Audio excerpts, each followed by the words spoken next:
Hello everyone, in this video I will show you how to use DORA dating app. First, open the DORA dating app on your phone. If you do not have an account yet, you will need to create one. Follow the instructions on the screen and enter your basic information. After creating your account, you will land on the home page. On the home page, you will see profiles of other people using the app. You can scroll through these profiles and view their photos and details. Next, go to the feed section. In the feed section, you will see posts shared by other users. These posts may include photos, updates, or short messages. You can scroll through the feed and see what other people are sharing. After that, open the Admire section. In this section, you will see people who have visited your profile.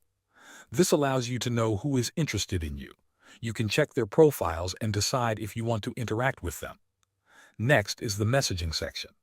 This is where you can chat with friends and other people on the app. Open a conversation, type your message, and send it. That is how you use the DORA dating app step by step. Thanks for watching.